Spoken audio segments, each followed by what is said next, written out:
del profeta valiente hoy. Primera de Reyes 17 y 18. Amén. Así que Elías. Este fue el verdadero Elías. Porque también el Nuevo Testamento nos habla del Señor Jesucristo diciendo, Elías ya vino. Refiriéndose a Juan el Bautista, que vino con el mismo espíritu que Elías. De hecho, casi con la misma apariencia, porque se vestía con las mismas pieles y parecía así tan aguerrido y tan tosco y rudo, rough, ¿verdad? Rugged, como dirían en inglés, como se veía Elías en su tiempo también. Así que y hay muchas connotaciones, no vamos a referirnos a muchos ahora porque entonces nos vamos del centro del verdadero Elías, pero Elías, usted lo conocerá, porque eventualmente fue el que apareció cuando el Señor se glorificó allá en el monte en Samaria. Estaba Jesús, Elías y Moisés. ¿Ok? Así que Elías es importante, hermano. Amén. Era tan importante que dijeron, Elías va a venir a aplanar y a preparar el camino para cuando Jehová se manifieste, cuando Jehová se hizo hombre, Emmanuel, en la persona de Cristo Jesús. Amén. El que vino a aplanar el camino, a bajar toda montaña, a levantar todo valle, como decían, ¿verdad?, los profetas.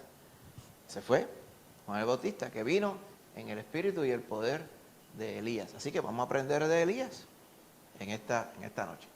El ministerio de Elías, siempre lo hay que poner el profeta y tratar de ubicar en qué reinado, quién fue rey durante el tiempo de Elías.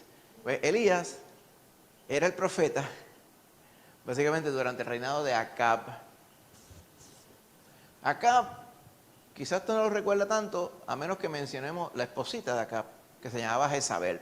Y tú dices, wow, ese Acab es el que estamos viendo. Sí, es más que uno, el Acab, que se había casado con esta mujer sidónia, que se llamaba Jezabel. ¿Ok? Acab reinó en el siglo 9 antes de Cristo, o sea, básicamente quizá como 100, 120 años después del reinado de Saúl, no tengo ni idea.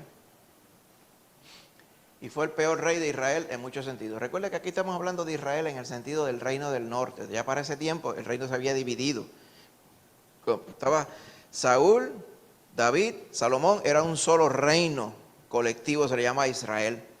Cuando vino el hijo de Salomón, Roboam, por su necedad, se hirió a las tribus del norte y ellas se fueron aparte y formaron el reino de Israel, y acá se quedó la tribu de Judá con Benjamín y un pedazo de la tribu de Simeón, que estaba en la misma geografía.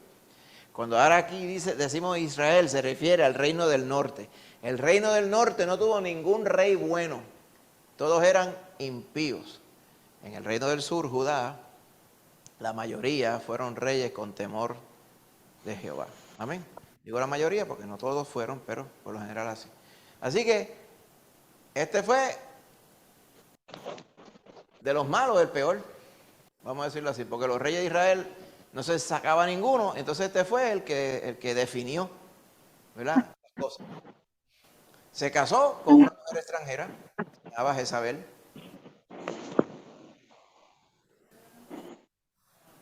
Ahí, sí. Los hermanitos que están remotos, es importante que le pongan mute a sus micrófonos. Déjame yo verificar un momentito. Es para que no haga eco.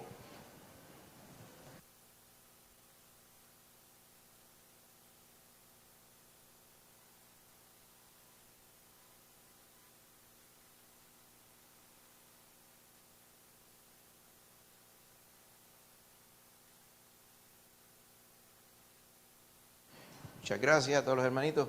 Es que tenemos el audio de Zoom abierto, porque como vamos a poner el vídeo que viene ya mismo, para que ya esté ready. Importante que los tengan siempre en mute. Amén. En el nombre de Jesús. Gloria a Dios. Así que la esposa que buscó acá se llamaba Jezabel y era una fiel devota de Baal, y que era uno de los ídolos, ¿verdad?, de los sidonios y los cananitas, los cuales Dios condenó de antemano. Y esta determinó establecer el culto a Baal como la religión oficial del Estado de Israel. Yo voy a convencer a mi esposito, que no necesita mucho esfuerzo para convencer, para que entonces él declare que el culto a Baal era el culto oficial.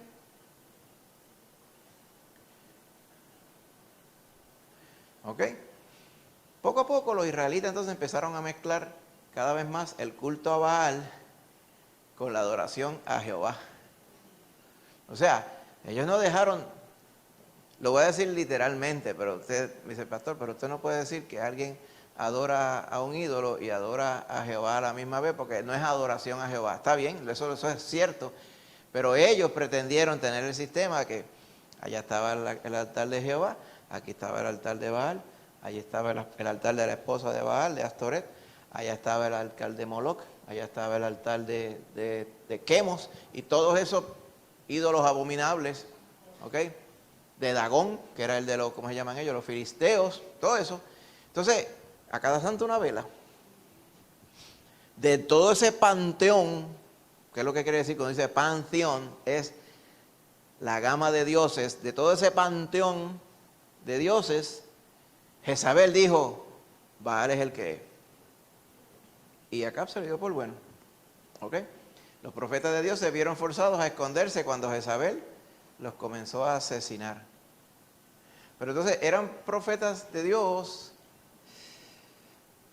cuestionables, porque ellos toleraban el que, pues, aquí al lado pues se adora al demonio, pero acá se adora a Jehová, como si eso pudiera hacerse a la misma vez. Pero, para que usted vea, usted se impactará por esto, pero si es que hoy es lo mismo, hoy está pasando lo mismo.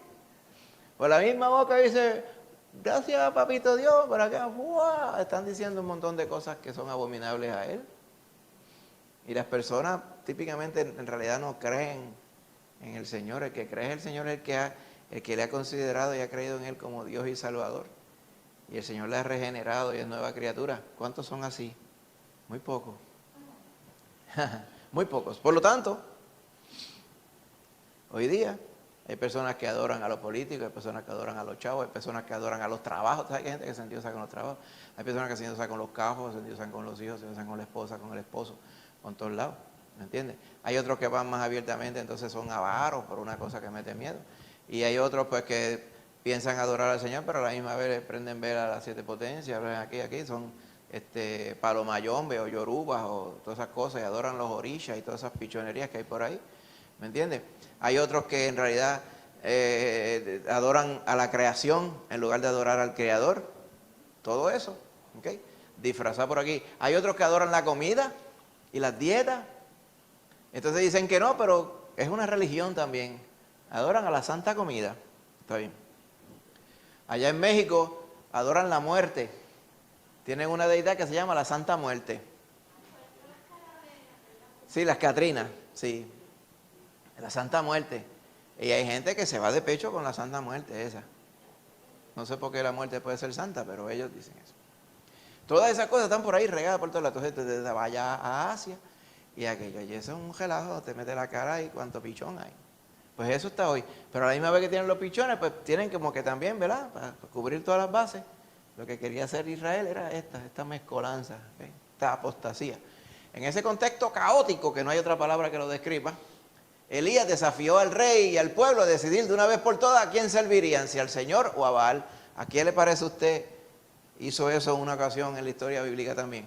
Que le dijo, exacto, Josué le dijo, espera, ya, pero yo lo estoy diciendo con más fuerza. Yo pienso que Josué, como estaba bien mayor en ese tiempo, diría, miren, escojan a quién iban a servir, porque yo ya mismo estoy que me voy para la eternidad.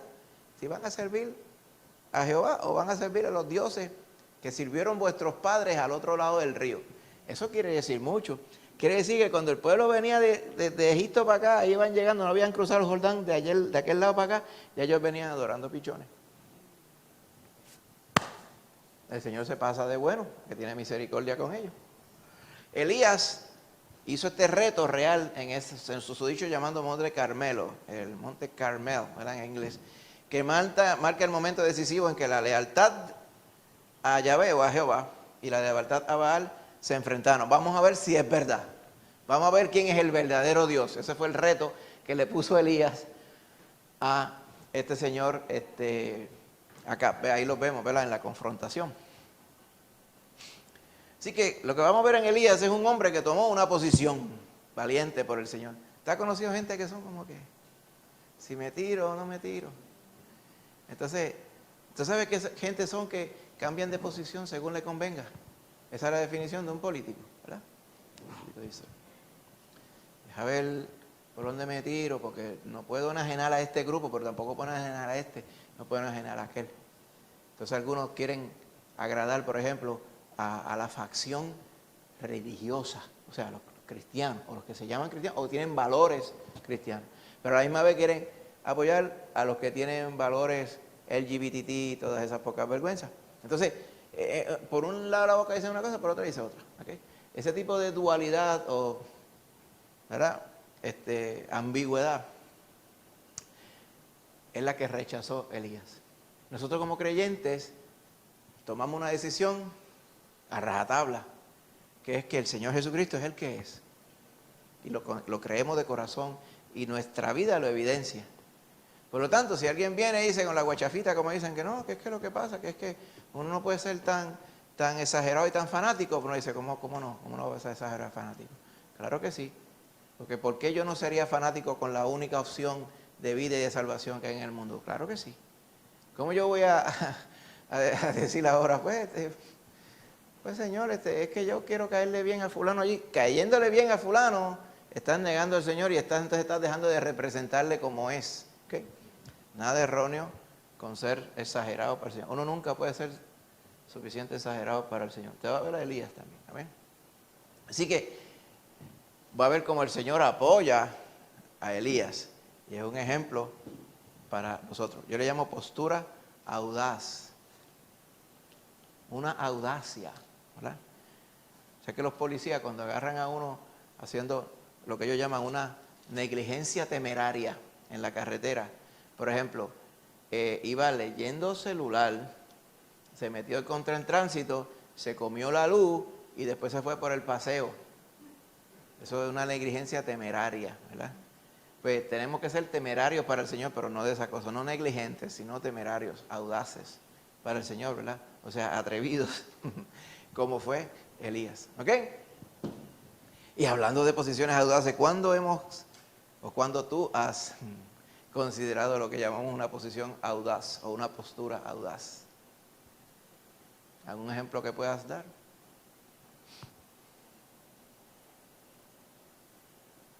Yo tengo un ejemplo. 1985, dándolo a un poquito.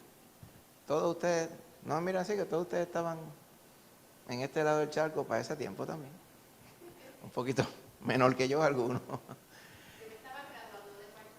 ¿Esta vez? Ella era una joven. Para ese tiempo, yo lideraba a los jóvenes bautistas del sur de Puerto Rico. Y tenemos un campamento de verano. Se le llama un campamento de verano. Entonces, pues habían jóvenes de diferentes iglesias que venían y a veces hacían unos sketches, como se llaman, o sea, unos dramitas. Vino un grupo de ellos, fue lo de Bayamón. Pues queremos hacer uno, pues, nos dan permiso. Y más o menos me describieron lo que era, y yo después está bien, pero me describieron ciertos detalles, pero otros no me los describieron. Cuando entonces empiezan ellos a hacer el susodicho sketch, era de cómo testificarle a la gente que no conocía a Cristo. Y después, tremendo tema. Entonces, uno de los protagonistas le dice al otro, oye, mira, ¿tú no sabes que Jesucristo se hizo hombre? Y el otro le dice, ah, sí, ¿y cuándo le hicieron la operación? Y yo cogí, le apagué el micrófono. Ah, pero ¿qué pasó? Que no se oye. Por eso mismo, porque esa poca vergüenza ustedes no la van a hacer aquí. Empezó el murmullo, el cuchicheo. Y yo, esa poca vergüenza ustedes no lo van a hacer aquí. No, que nosotros estamos tratando de enseñar cómo es que un impío hablaría. Yo puedo entender eso. Pero echar a chiste de que a Jesucristo lo que se convirtió fue de mujer a hombre, Eso es una poca vergüenza y aquí eso no va a suceder.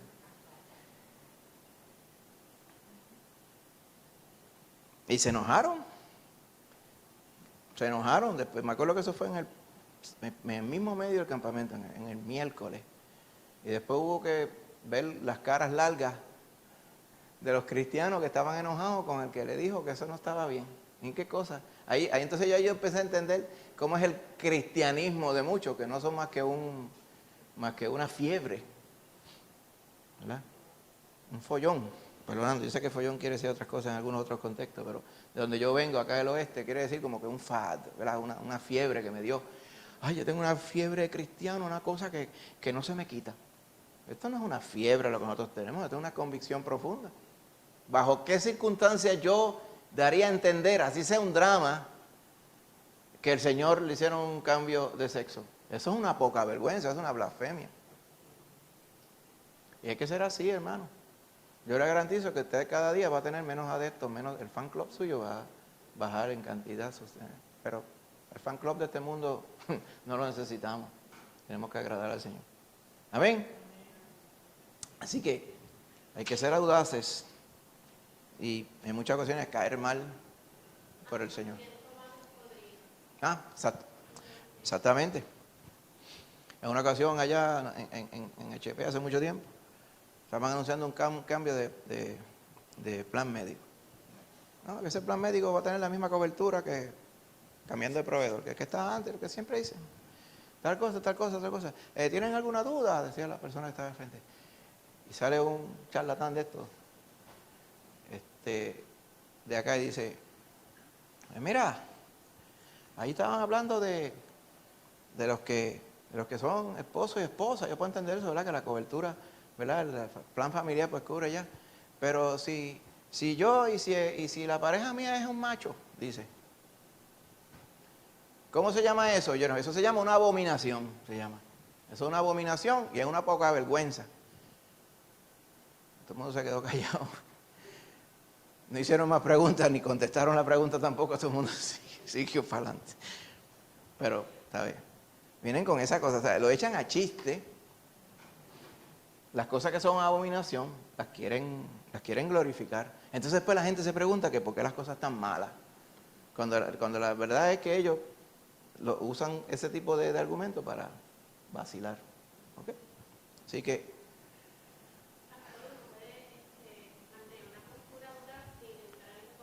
sin entrar en contienda. Por ejemplo, muy bien, la forma de nosotros ser, o sea, el comportarse cristianamente en todo sentido de la palabra, es una postura audaz, porque por ahí hay muchas personas que profesan ser de Cristo, pero no lo hacen así. O sea, a veces no hay ni que decir nada, ¿me entiendes? Simplemente, como tú bien dices, ser cristiano, en todo sentido de la palabra. Amén. Gloria a Dios. Esto se refiere así. Describe la situación audaz por la cual pasaste. Pero entonces, ¿cómo te sentiste en ese momento? ¿Verdad? Bueno, en los casos que yo le mencioné, a mí lo que me dio fue furia primero. ¿Verdad? Pero de esto hay que decirlo, porque si uno no lo dice, pasa con ficha y pasa desapercibido y la gente piensa que todas las cosas se pueden hacer así. Amén. Pero hay que ser así firme. Amén.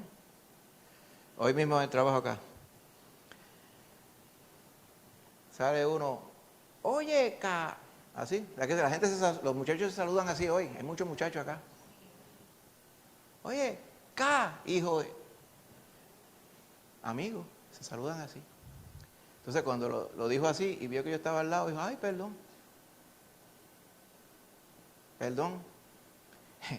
Y yo le dije, en este grupo no vamos a hablar así. ¿Ok? Nosotros vamos a hablar aquí con decencia. Y se desapareció, la de se desapareció. Pero así se saludan. Yo creo que es más o menos lo mismo lo que está diciendo el hermano Jen hace poquito, ¿verdad? Dice, ¿cómo tú vas a decir una cosa así? Eso es una poca vergüenza, en verdad. Pues, ya te sabes. Anyway, vamos al vídeo. Ahí vamos. Darle el volumen.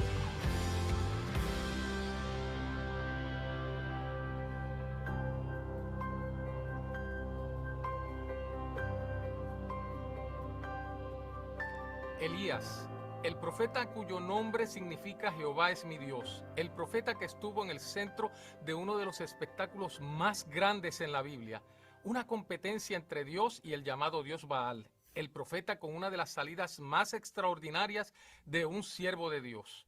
De las sombras del desierto de Galaad, Elías Tisbita, un enigmático profeta envuelto en silencio ancestral, asciende los escalones del palacio en Samaria y monta el escenario de la historia de Israel. Vivió principalmente durante los reinados de dos reyes, Acab y Ocosías. En Israel, parte del siglo X y de la primera parte del IX fueron tiempos de inestabilidad política. Después del reinado idólatra de Jeroboam I, Nadab, su hijo, heredó el trono. Su breve reinado de 2 años terminó con su asesinato a manos de Baasa en Gibetón. Baasa reinó cerca de 23 años y fue seguido por el breve reinado de su hijo Ela. Un comandante de nombre Zimri asesinó a Ela cuando lo encontró embriagado en el hogar de su mayordomo. Pero la revuelta violenta y sangrienta de Zimri resultó en un reinado de 7 días. Omri, un comandante del ejército acampado en Gibetón, marchó contra Zimri en Tirsa. Al percibir la derrota, Zimri prendió fuego al lugar y murió allí quemado. El reinado de Omri de 12 años abarca solo 8 versículos en primer libro de Reyes 16. Sin embargo, Omri fue fundador de la más notoria dinastía en Israel. La destreza política de Omri, su experiencia militar y sus sensatas políticas económicas llevaron al reino del norte a días de prosperidad y prestigio. Cuando trasladó la capital de Tirsa a Samaria sin oposición, resultó ser una acción estratégica. Sin embargo, a pesar de todos sus logros, su maldad es lo que más se recuerda. En particular, se señala un acto específico de Omri.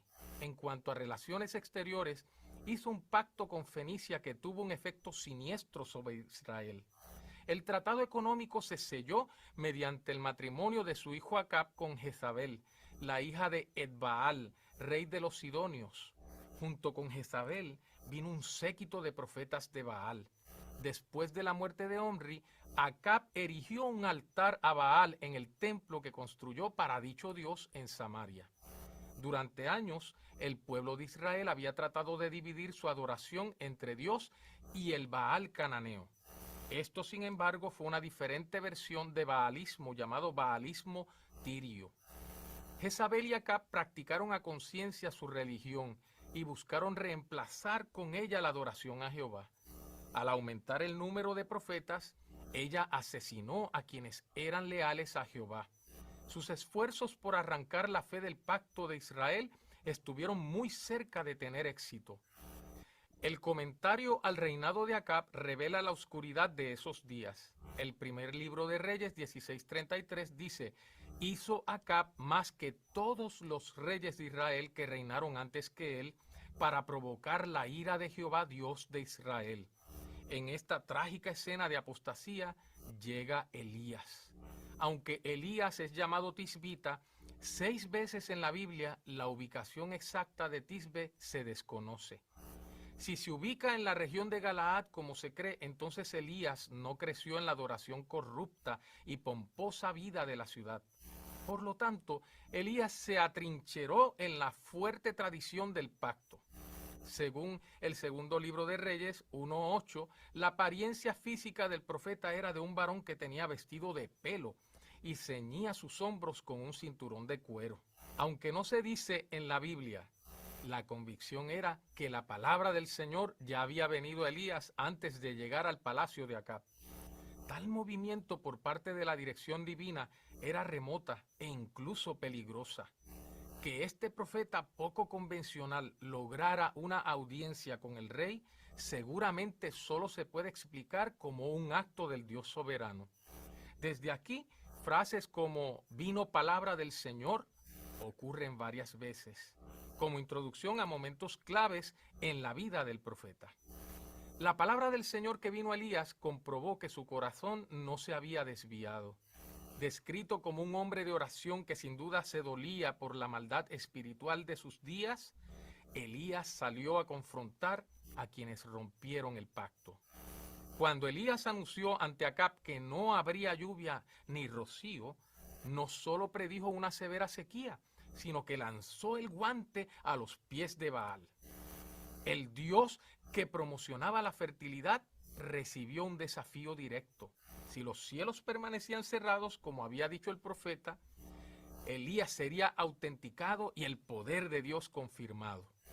Entonces, tan rápido como el profeta apareció, así desapareció. Bajo la dirección de la palabra del Señor, viajó al este hacia el arroyo de Querit, donde Dios le ofreció sustento y seguridad. Pero al empeorar la sequía, el arroyo de Querit se secó, lo que hizo que Elías cambiara de ubicación. Nuevamente vino la palabra de Dios y lo envió a una viuda en Sarepta.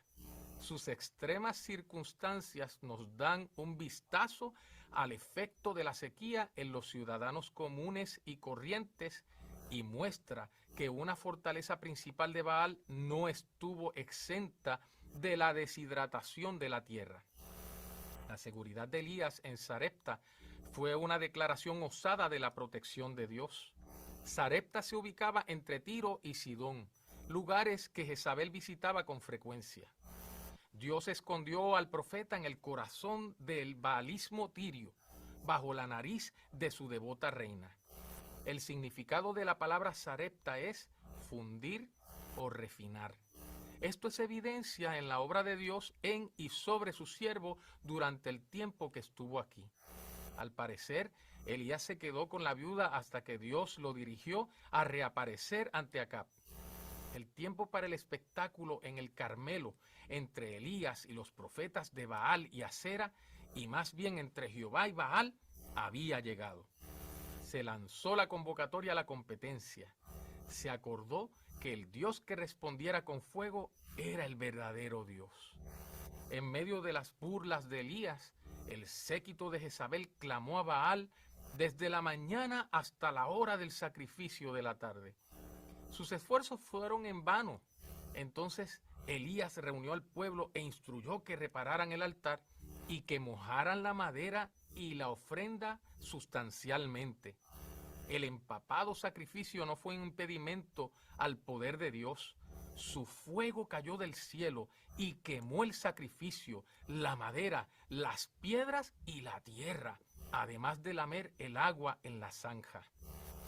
En respuesta al acto de Dios, el pueblo exclamó: "El Señor, Él es Dios". Este era el veredicto correcto y obvio en base al resultado de la competencia.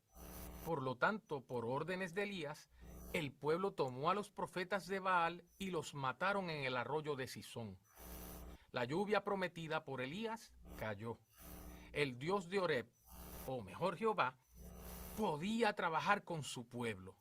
En el poder del Señor y la exuberancia de la victoria, Elías corrió más rápido que la carroza de Acab hacia Jezreel. Sin embargo, el júbilo del profeta sería cortado por la reacción molesta de Jezabel ante los eventos del día. Tal vez Elías había esperado que la convicción de Acab persuadiera a la reina. No fue así. Más que arrepentirse, emitió una amenaza llena de amargura contra la vida del profeta. Como respuesta, Elías cambió de ubicación, esta vez no conforme a la palabra del Señor. Este hombre, que por tanto tiempo se sentó bajo el refugio del Todopoderoso, huyó. El profeta que fue refinado en Sarepta escapó. El profeta que se paró sin miedo ante 400 devotos de Asera, ahora se acobardó ante la amenaza de una mujer enojada. ¿Por qué el miedo y la depresión lo apresaron? Probablemente porque creía que su fiel labor no correspondía con sus deseos. Hubo un reverso radical al anticipado resultado. Había esperado conversión y solo observó endurecimiento. Esperaba penitencia completa e inmediata, pero no llegó. Sintió que había fallado igual que sus padres. El repentino giro en su espíritu lo envió huyendo hacia Oreb, sintiendo el fracaso. En su huida, enfrentando fatiga, hambre y depresión, la mano cariñosa de Dios todavía lo tocó. La frase conocida, "y vino a él palabra del Señor", marca este texto nuevamente en el primer libro de Reyes 19. Esta vez no era una directiva, sino una pregunta. ¿Qué haces aquí? La pregunta recordó a Elías, que no estaba ahí por decreto divino. En su respuesta, el profeta muestra su profundo sentido de fracaso y expone su distorsionada perspectiva. Contrasta su esfuerzo y su celo con sus lamentables resultados. Concluyó que su ministerio había terminado. Dios no reprendió al profeta, pero le mostró que él todavía estaba al mando, con un despliegue de viento, un terremoto, fuego y finalmente un silbo suave. Después de esta teofanía, o sea, una visible manifestación de Dios, volvió a encomendar a su profeta. Dirigió a Elías a ungir a Hazael como rey sobre Siria, a Jehú como rey de Israel y a Eliseo como el profeta que continuaría el ministerio de Elías. Además, anunciarían el juicio contra la casa de Acab. Un poco después, este profeta proveniente de Gaaba, que apareció de la nada sobre las arenas del tiempo, desapareció repentinamente. Fue arrebatado por un torbellino en un carro con caballos de fuego. Las referencias sobre Elías no terminan con la historia de su inusual éxodo. Años más tarde, muchos esperaban que regresara para proclamar la era mesiánica. En el periodo del Nuevo Testamento, algunos creían que Jesús era Elías vuelto a la vida. Su apariencia junto con Moisés en el monte de la transfiguración seguramente confirmó el papel crucial que jugó en la historia de Israel. La vida de Elías nos reta por su valentía, nos alienta por su confianza en Dios y nos recuerda a través de su debilidad sobre nuestra vulnerabilidad, así como de suficiencia en Dios. Ciertamente fue un hombre de sus tiempos.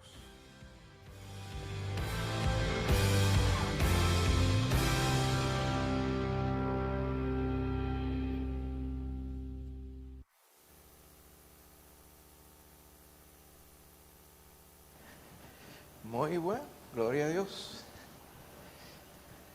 Recuerde que la intención de estos vídeos es para darnos el contexto, ¿verdad? Muchas veces se enfocan en los reyes, lo que estaba pasando durante ese tiempo, qué estaba pasando con la cultura, todos estos aspectos, ¿verdad? Y en el caso de este vídeo, pues es eso mismo. Recuerde que cada vez que cambiamos de los profetas, pues tenemos un speaker diferente, ¿verdad? A este varón que se llama, creo que Esteban de Jesús o algo así. Ajá. Así que hablando un poquito de Elías, ¿verdad? Siempre tenemos estas ilustraciones de algunas claves con respecto a Elías. Verso clave. Primera Reyes 18:21, cuando él dice: ¿hasta cuándo usted va a estar entre dos aguas? ¿Hasta cuándo ustedes van a estar indecisos? Le dice al pueblo. Si Jehová es Dios, síganle. Y si Baal es Dios, pues síganle. Y el pueblo no respondió palabra. Cosa importante de la vida de Elías también es que fue, ¿verdad?, un poderoso profeta del Señor. Lo vamos a ver cuán poderoso fue en el reino del norte de Israel. ¿Ok? Durante los reinados de Acab y el hijo de Acab, que se llamaba Ocosías. ¿Ok? Elías, como dijo el varón, significa mi Dios es Jehová. Amén. Elí, el ya. El Dios Todopoderoso es mi Dios, es lo que quiere decir. Vivió en Tisbe, que como dijo el varón, ¿verdad?, no se sabe exactamente dónde era, pero era tan insignificante que ni se sabe dónde estaba, porque no es importante, ¿verdad? Y muy seguramente ocurría, y estaba Tisbe al otro lado del Jordán, ¿verdad? Más allá, lo que sería hoy Jordania, literalmente, ¿verdad? Vivió con un estilo de vida rústico en unas áreas desérticas, amén. Por eso es que cuando uno trata de imaginarse cómo era Elías, y uno ve sobre Juan el Bautista, pues es como Juan el Bautista. Juan Bautista vivía en el desierto de Judea. ¿Ok?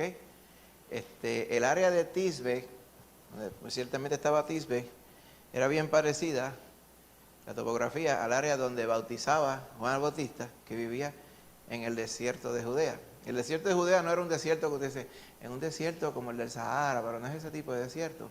Es que siempre está, más bien era la parte, en inglés llaman the wilderness of Judea. Básicamente es como un lugar que casi no le nace nada, pero tiene como una hierbita de esa flojita por encima y la mayoría son piedras. Y allí hoy día,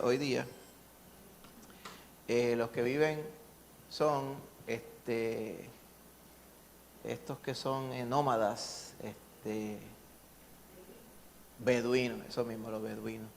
Los beduinos tienen cabras monteses y tienen camellos para criar, y tienen ovejas también cuando pueden. Entonces ellos viven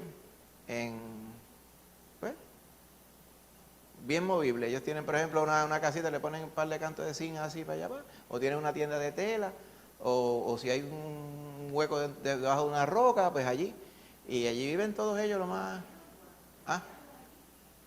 Buscan agua, a veces ponen asuntos para colectar un poco de agua. A veces también, si acaban bien profundo, pues tienen pozos también, pero bastante profundos.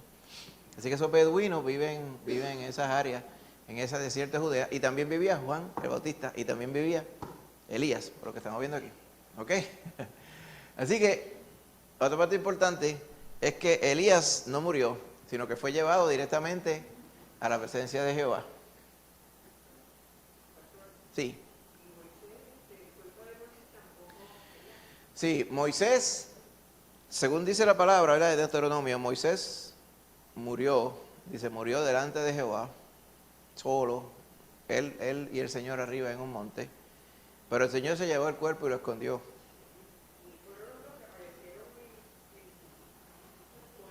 Exacto, Moisés y Elías. Entonces, la parte de Moisés, ¿verdad?, y Elías, la parte donde Jehová se lleva el cuerpo de Moisés, allá en Judas, en la carta de Judas, en el Nuevo Testamento, dice que cuando el diablo peleaba con Miguel, contendiendo por el cuerpo de Moisés, se refiere a una tradición judía, que no hay por qué dudarla, donde dice que el diablo parece que quería hurtar el cuerpo de Moisés. Y usted dice, ¿para qué? Pues para ponerlo allí como si fuera un ídolo más. O sea, era para descarriar, ¿verdad? Porque la gente tenía tan alta estima a Moisés que posiblemente, imagínate, más adelante, todavía en el reinado de los reyes, estaba la serpiente de bronce que preparó Moisés por orden de Jehová y la estaban adorando como si fuera un dios. Imagínate si tenían a Moisés embalsamado. Más todavía, ¿verdad? Por eso fue que el Señor se llevó el cuerpo. Muy bien. ¿Qué sucedía para los tiempos de Acab? Aquí está el reinado de Acab, que es cuando profetizó Elías, ¿ok? Por este tiempo, ¿verdad? Acab llegó a ser rey primero y después, como a los 10, 12 años, empieza el ministerio de Elías, ¿ok? Año 800 y pico, 862 antes de Cristo, ¿ok? Más adelante, cuando pasa el tiempo, pues vemos que viene Eliseo, que vino en el poder de Elías. Él le dijo a Elías, yo quisiera tener doble porción del Espíritu de Jehová que tú tienes. Más adelante, ¿verdad? Obviamente no está en esta serie Eliseo, pero lléveselo a la nación. ¿Okay? Así que Eliseo, la historia de Eliseo continúa en Segunda de Reyes. ¿Ok? Más adelante, ¿verdad? Casi, ¿verdad? Podemos decir casi, no contemporáneo, pero al poco tiempo de Elías, tenemos el ministerio profético de Joel. ¿Ok? Más adelante ven el rey Joás, y por ahí siguen, ¿verdad?, los reyes bondadosos del reino de Judá. ¿Okay? Y si nos salgamos un poquito más para adelante por acá, todavía faltarían 200 y pico años para Jonás. Vamos a estar hablando de Jonás adelante en esta misma serie. ¿Ok? Y, ¿verdad?, para que tengan una idea del último rey del cual estuvimos hablando, que estaba hablando el hermano James, Ezequías, fue prácticamente como 170 años después que el rey Acab que estamos viendo aquí. ¿Ok? Así que ocurre mucho más allá. De hecho, el ministerio del profeta Isaías, que también vamos a cubrir en esta serie, ocurre 140 años después que el ministerio del profeta Elías. ¿Okay? Así que el Señor fue proveyendo, en muchas ocasiones estos profetas estaban concurrentes, habían profetas que estaban a la misma vez y otros venían en series, ¿verdad? Siempre la intención del Señor era que ellos fueran los voceros de su voluntad. Amén. Importante. Así que, qué grandes cosas y qué distintivo tenía Elías. ¿Okay? Antes de ir a la porción de la Biblia que vamos a leer, anunció una sequía de 3 años, la misma que refirió el varón que estaba hablando en el vídeo. ¿Para qué? Para que fuera un juicio, para declarar y confirmar la maldad de Acab. ¿Okay? Durante la sequía le tocó a él también. Uno no iría a pensar que es que no llovía en ningún lado, pero donde se paraba Elías le caía el agua. O sea, básicamente él tuvo que ir a un arroyo por la gracia de Dios, pero el arroyo se secó eventualmente y como vimos en el vídeo, él tuvo que ir nada más y nada menos que al mismo centro de Sidón. De ahí de Sidón era que venía Jezabel. ¿Por qué esto es significativo? Porque más adelante Jezabel estaría buscando a Elías para matarlo. Así que yo creo que Sidón era el lugar menos indicado, humanamente hablando, para él estar, pero allí fue donde Dios lo llevó, para que una viuda de Sarepta lo sostuviera. ¿Ok? Y ahí estaba parte, no sé si usted leyó esa porción de la palabra, que hubo una provisión milagrosa, porque la viuda no tenía para comer, ni para ella ni para el hijo, ¿verdad? Pero el Señor multiplicó la harina y multiplicó el aceite y por ende el agua también, para que ellos vivieran, ¿ok? Durante todo ese tiempo. Una sequía de 3 años, exactamente. Exactamente. De hecho, más argumenta, yo creo que es en el libro de Santiago, que Santiago argumenta sobre la oración llegando al trono de Dios. Y uno de los ejemplos que usa es cuando Elías oró. Elías era un hombre sujeto a pasiones como nosotros, como cualquier otro, y él oró para que no lloviera y no llovió por 3 años. Y después oró y llovió. Entonces uno dice, claro, no es Elías, ¿verdad? Es la voluntad de Dios en Elías, ¿verdad? Que Dios orara y Dios lo respaldó. Pues aquí también usted va a ver, ¿verdad? Cuando él le pide, Jehová, vamos a ver si es verdad que tú eres Dios o no. ¿Ok? Otra cosa importante de Elías es lo que vamos a ver hoy. ¿Ok? Cuando él desafió a los profetas de Baal. Tenemos que entender que estos profetas de Baal no eran extranjeros, estos eran judíos que adoraban a Baal. Eso es lo más grande de todo. ¿Okay? Siempre uno piensa, a veces uno los ve dibujados, los profetas de Baal en otras estampas, y los ponen como calvos con una patola que parecen egipcios. Y ellos no eran egipcios ni sidonios ni nada, ellos eran israelitas que se habían ido a adorar demonios. Y él los reta en esta porción que lo vamos a ver. No vamos a dar detalles porque vamos a ir a esa porción ya mismo. Entonces, otra cosa importante, ¿verdad? Se le relaciona obviamente con Jezabel, no porque quedara nada de ella, sino porque ella lo buscó para matarlo. ¿Ok? Esto fue después del episodio que vamos a ver hoy, para que usted vea cuán cambiante puede ser la naturaleza humana. Él estuvo valiente y les metió las manos a estos sinvergüenza que adoraban a Baal, pero después cuando una mujer lo estaba buscando para matarlo, él como que se mantequilló. ¿Y qué es eso vemos, verdad? Y obviamente uno dice, una mujer, no era mujer, era todo el reino, ¿verdad? Todo, porque ella básicamente era la que gobernaba. Acá era como pues, puesto allí de figurín. La que poderle traer el trono era Jezabel, con toda su influencia. Ya usted ve que lo que quiso hacer acá era instituir el culto a Baal, porque era el dios de la mujer de él. ¿Está bien? Así que eso fue lo que pasó. Tan es así entonces que él se le metió un temor tan grande a Jezabel.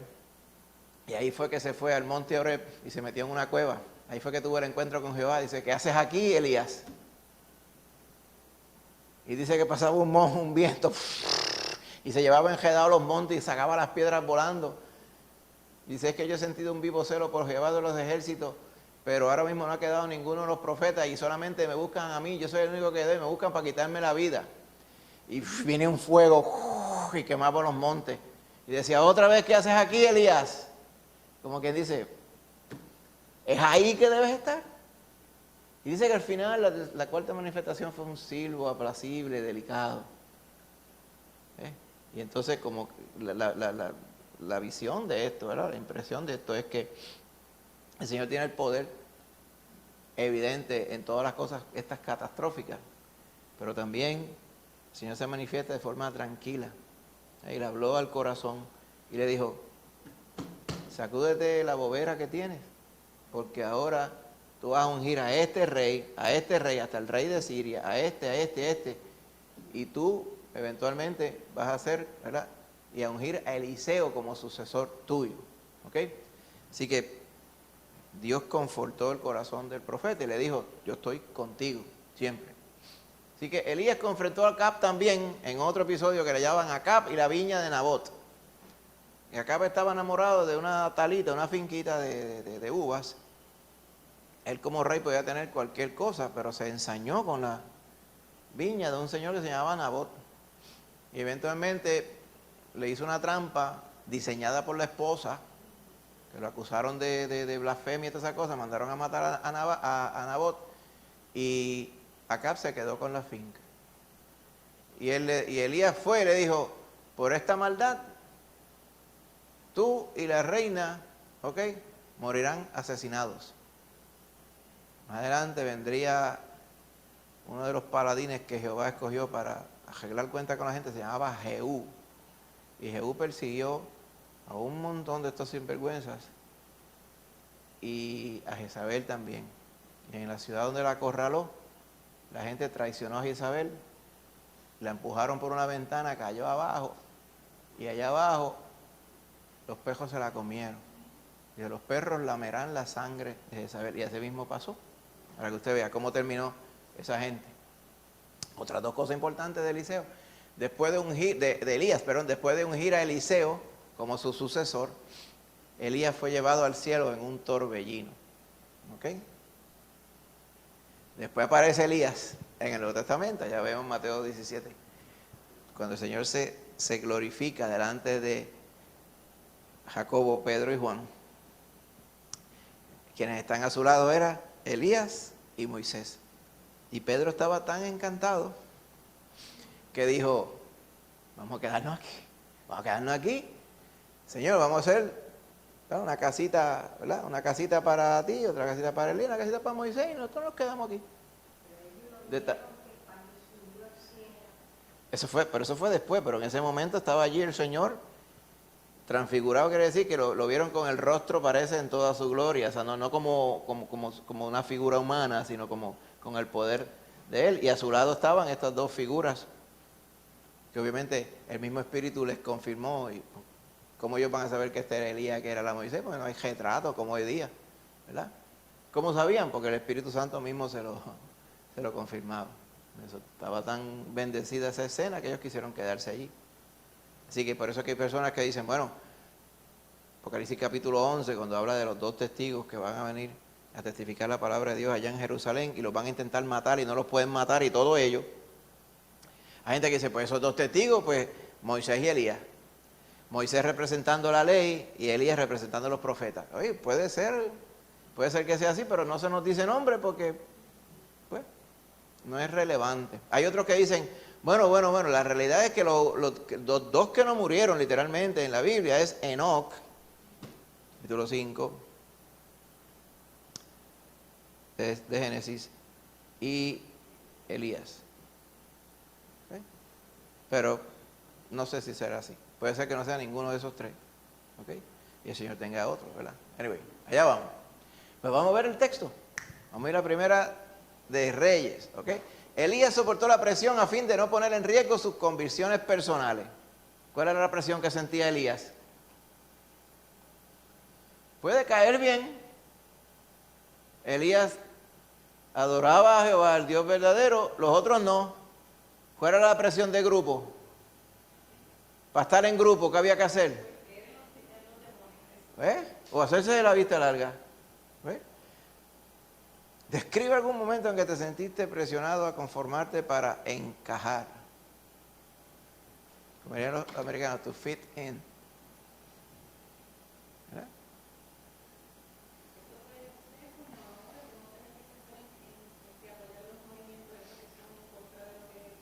Hoy día podría ser así, exacto. apoyar todos estos movimientos mundanos que hay. Usted viera la cantidad de personas. Una de las grandes razones por las cuales yo no entro a Facebook. Esta es una. Tengo como 3 millones de razones. Una de ellas es que usted ve allí personas cristinas echándole flores a los que son abiertamente homosexuales y todas estas cosas. Le echan bendiciones, bella pareja, cosas así. Y son personas que van a una iglesia a congregarse. Es una poca vergüenza, almas tomadas.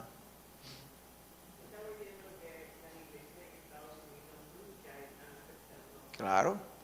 Ya hay muchas que han empezado con esa retórica. Por eso fue que una vez una división entre los presbiterianos, por ejemplo. Se dividieron en 2 facciones porque una facción de ellos decidió avalar el homosexualismo, darlo por bueno. Los católicos romanos, para no ir muy lejos, desde muchas décadas ya han avalado esto y justifican esto, por eso que ellos hacen la vista larga, quieren dar a entenderle que están tomando mano dura contra eso, pero ¿qué mano dura si son los mismos corruptos bregando con sus corruptos? Es una poca vergüenza. Todo eso es un antro de pecado, hermano. Nosotros como, ¿verdad?, luminarias en el mundo, pues vamos a sentir la presión de posiblemente tenemos familia, tenemos conocidos, tenemos compañeros de trabajo, vecinos, y entonces uno pues es estrésico estar siendo la nota discordante donde quiera que uno va, pero hay que acostumbrarse a eso, hay que tomarlo como un valor en la vida, ¿ok? Como un orgullo, como que el Señor lo ha puesto allí para que usted brille en la tiniebla. Entonces, ¿sabe cómo pasa en las tinieblas, verdad? Cuando usted está durmiendo así, está en las tinieblas durmiendo y le prenden la luz de arriba, pues le está malo a cualquiera, ¿verdad? Pues eso pasa, ¿verdad? Cuando usted va a la casita donde usted guarda la máquina de cortar grama y los rastrillos y esas cosas, prende la luz a las 2 de la mañana y oye, todas las cucarachas escondiéndose. Pues así mismo pasa cuando la luz de Dios alumbra en la oscuridad. Amén. Primera Reyes 18, 17 al 21. Maíta Rosana lo va a leer. Amén. Dice así, Primera de Reyes 18, 17 al 21. Cuando Acab vio a Elías, le dijo, ¿eres tú el que turbas a Israel? Y él respondió, yo no he turbado a Israel, sino tú y la casa de tu padre, dejando los mandamientos de Jehová y siguiendo a los Baales. Envía pues ahora y congrégame a todo Israel en el monte Carmelo, y los 450 profetas de Baal, y los 400 profetas de Acera que comen de la mesa de Jezabel. Entonces Acab convocó a todos los hijos de Israel y reunió a los profetas en el monte Carmelo. Y acercándose Elías a todo el pueblo dijo, ¿hasta cuándo claudicaréis vosotros entre 2 pensamientos? Si Jehová es Dios, seguidle, y si Baal, id en pos de él. Y el pueblo no respondió palabra. Fíjese eso. Según el contexto, Acab le reclamó a Elías, eres tú el que turbas. ¿Qué es turbar? Confundir. Tú eres el que tienes esto en estado caótico, Elías. ¿Verdad? ¿Qué cosa? Elías le dice, no, yo no he turbado a Israel, sino tú y la casa de tu padre, cuando dejaron a Jehová y se fueron a los Baales. Pero como dice, no vamos a hablar de eso, vamos a ver quién es el Dios verdadero. Y le tira este reto, ¿ok? Vente y vamos al monte Carmelo. Trae los sacerdotes de Baal y las 400 profetas de Acera que comen de la mesa de Jezabel. Eran todos esos mantenidos por la reina. Y Acab hizo así. Y del lado de Jehová, ¿quién estaba? Elías nada más. Estaban estos 850 bandidos, 851, porque estaba Acab, y entonces estaba Elías. ¿Okay? Y estoy seguro había ¿verdad?, el pueblo que estaba de espectador allí. Y él le lanzó el reto. ¿Hasta cuándo ustedes van a estar claudicando? ¿Qué es claudicando? Así, como que no se sabe. Aquí y allá, aquí y allá. ¿Hasta cuándo están claudicando estos 2 pensamientos? Si Jehová es Dios, seguirle. Y si es Baal, pues vayan detrás de Baal. Y el pueblo no respondió palabra. Vamos a unas cuantas preguntas. Si transportamos esto acá al siglo XXI, ¿verdad? En lugar de quizá hablar con estas palabras tan finas, ¿cómo usted piensa que Elías pudo haber dicho estas palabras? Dejen la poca vergüenza y acaben de decidirse. ¿Ah? O van a servir a Jehová o a los pichones, así mismo. Diría yo, por ejemplo. Acá Elías lo dijo un poco más fino. Si es Baal, id en pos de Baal. Pero no, ¿verdad? Si lo decimos en aguadillano o en cagüeño o como sea, pues lo decimos diferente. Pero la parte importante, cuando él le preguntó y le dijo, vamos a hacer, decídanse, la gente no le contestó. ¿Por qué la gente no le contestaría?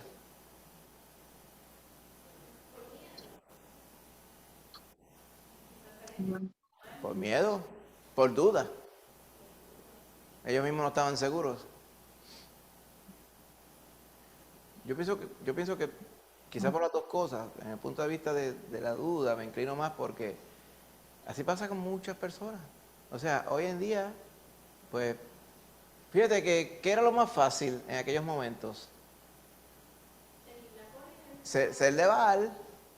Entonces, cuando todo el mundo está contento porque tú eres de Baal, pues no hay ningún precio que pagar que no sea perder tu alma. Eso es otra cosa, ¿verdad? Pero había que ser verdadero para ser de Jehová en aquel entonces, ¿verdad? Por eso es que ellos mismos no contestaron. Primero, no contestaron porque ninguno tenía temor de Jehová. Pero por el otro lado, tampoco estaban muy seguros de Baal. Eso es lo triste de esto. Y así mismo es que opera el diablo hoy día. El diablo no necesita que la gente esté completamente convencido o que tenga el diablo en el corazón para irse al infierno con él. Basta solamente que no crean en el Señor verdadero para perderse. Por eso es que si fuera un requisito tener al diablo en el corazón, entonces tuviera la humanidad poseída por el diablo y no es así.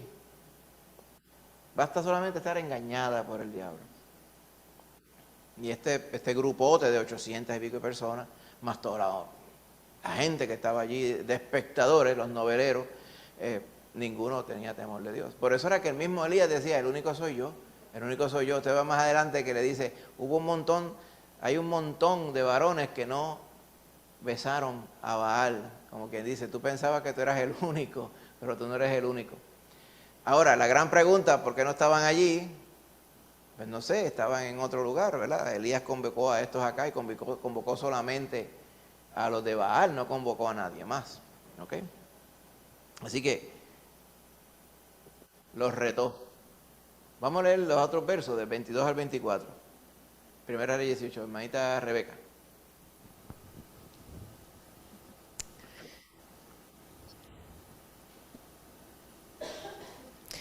Y Elías volvió a decir al pueblo, solo yo he quedado profeta de Jehová, mas de los profetas de Baal hay 450 hombres.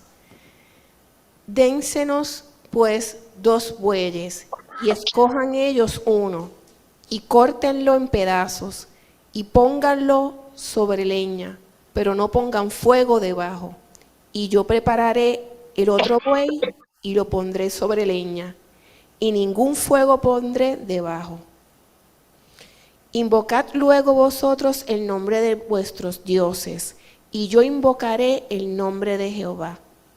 Y el Dios que respondiere por medio de fuego, ese sea Dios.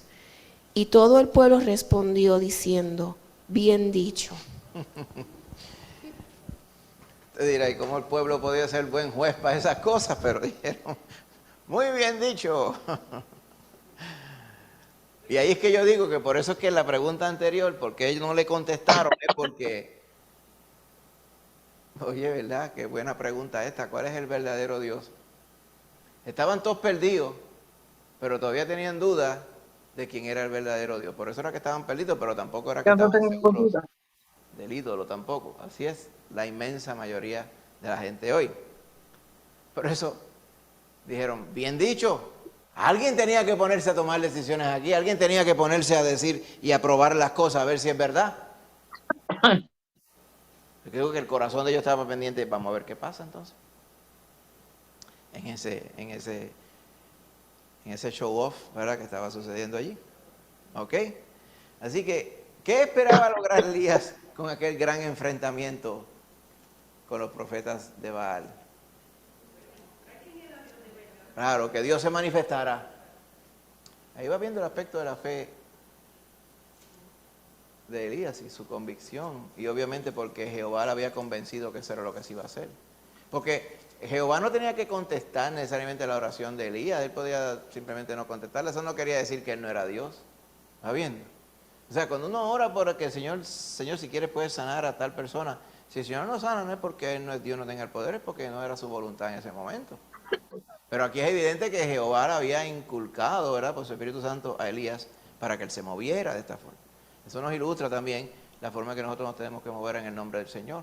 Amén. Aunque la cosa se vea oscura, se vea estrecha, la única opción es temer a Dios. Y eso es lo que estaba haciendo Elías. Amén. ¿Qué nos enseña el desafío de Elías a los profetas de Baal sobre la naturaleza de la fe? 450 profetas de Baal y un profeta de Jehová. ¿Qué nos habla eso de la fe de Elías? La fe mueve montaña, ¿ven? ¿Qué podemos decir de la fe de Elías?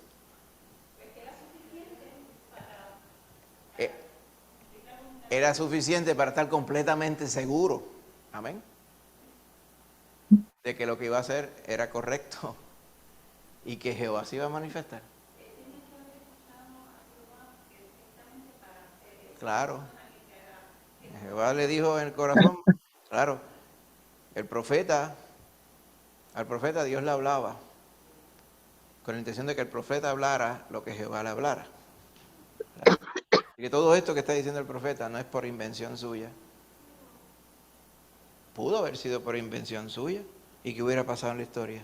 Le hubieran pasado el rolo también. Pero obviamente no era invención suya, era voluntad de Dios. ¿Cómo él sabía que era la voluntad de Dios? ¿Se acuerda que hemos hecho esa pregunta? ¿Cómo tú puedes estar, oye, tengo este gran pensamiento, esta bondadosa idea, esta cosa genial que estoy ahora mismo pensando? ¿Cómo yo sé si es de Dios o no? En oración, amén. Y en nuestro caso hoy día también tenemos el consejo completo de la palabra. Pero si queremos saber en lo específico para ti con nombre y apellido en el momento, es a través de la oración. Amén. Y esperar en el Señor. Amén. Así que todo esto, la ocasión, el tipo de reto, cómo iba a ser el reto, cuándo y dónde, todo eso lo había prescrito Jehová. No se nos dice en el texto bíblico, pero es evidente porque Jehová respaldó todo lo que Elías dijo que se iba a hacer. Amén. Pues vamos a la próxima porción, versos 25 al 29. ¿Algún hermanito o hermanita que lo quiera leer? Hermanita Angie, amén. Versículo 25 al 29, amén. Entonces Elías dijo a los profetas de Baal: escogeos un buey y preparadlo vosotros primero, pues que sois los más, e invocad el nombre de vuestros dioses, mas no pongáis fuego debajo. Y ellos tomaron el buey que les fue dado y lo prepararon, e invocaron el nombre de Baal desde la mañana hasta el mediodía, diciendo: Baal, respóndenos. Pero no había voz ni quien respondiese. Entre tanto, ellos andaban saltando cerca del altar que habían hecho.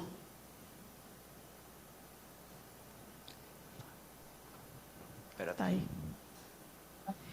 Y aconteció al mediodía que Elías se burlaba de ellos, diciendo: gritad en alta voz, porque Dios es. Quizás está meditando o tiene algún trabajo o va de camino. Tal vez duerme y hay que despertarle. Y ellos clamaban a grandes voces y se sajaban con cuchillos y con lancetas conforme a su costumbre, hasta chorrear la sangre sobre ellos. Pasó el mediodía y ellos siguieron gritando frenéticamente hasta la hora de ofrecerse el sacrificio, pero no hubo ninguna voz, ni quien respondiese ni escuchase. ¿Te imaginas el espectáculo? Ustedes son más, vayan ustedes adelante.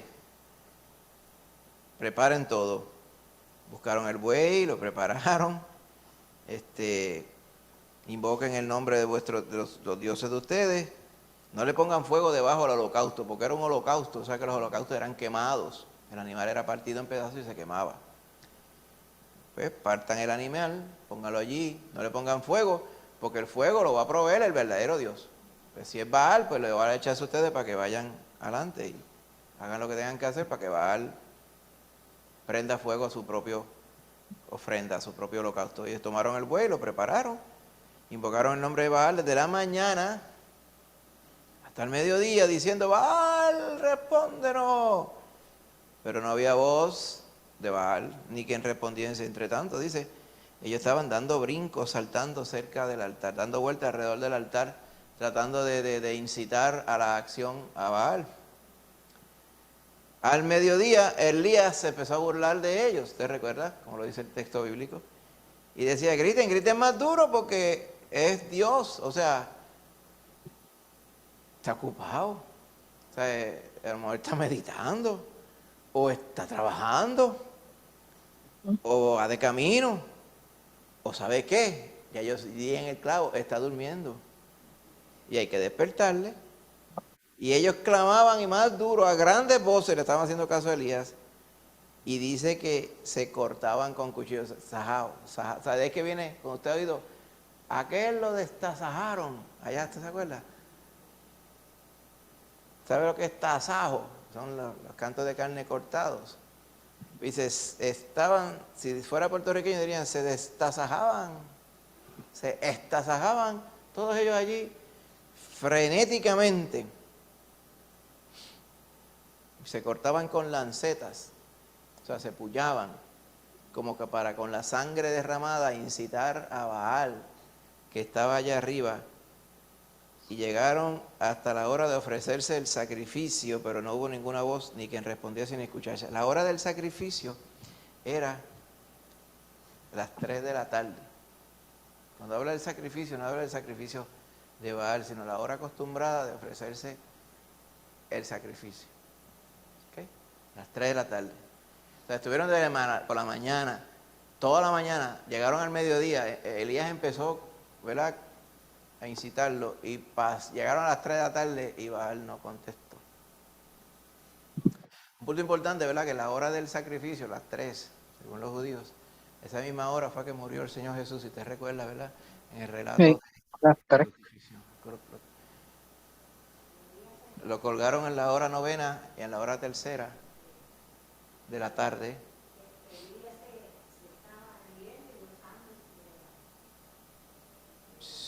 Sí, Elías estaba exuberante con toda aquella ridiculez que estaban haciendo esta gente allí.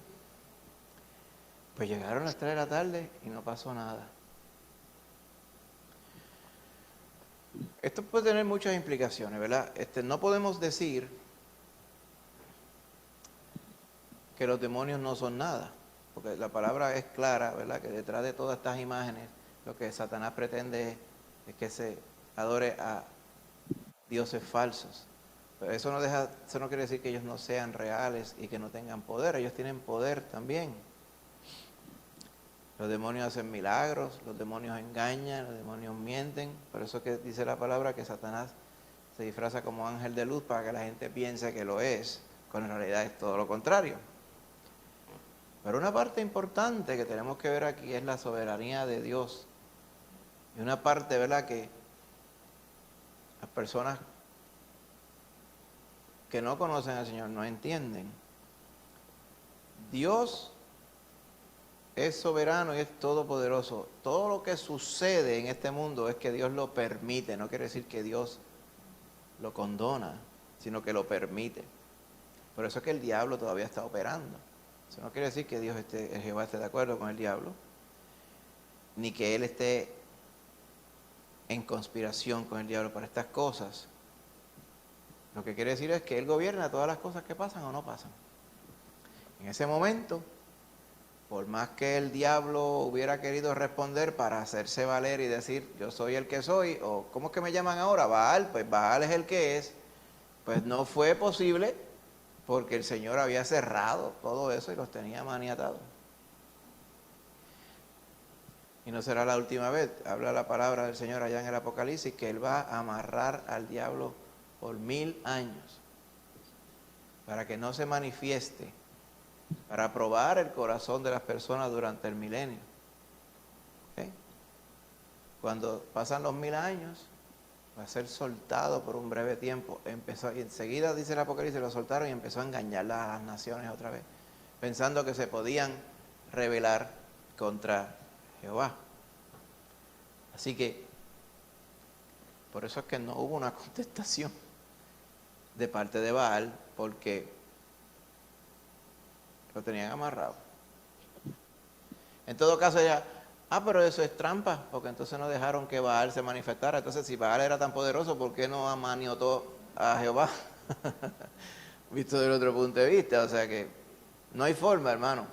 O sea, Dios quería manifestarse ante ese pueblo contundentemente. Ahí vemos la misericordia de Dios. ¿Por qué Jehová tenía que hacer ello? ¿Verdad? Eso muestra que Él quería siempre dar y siempre quiere dar la oportunidad de que todo el mundo le pueda conocer como Él es. Hay personas que necesitan un milagro contundente como este para creer, otros no lo necesitan.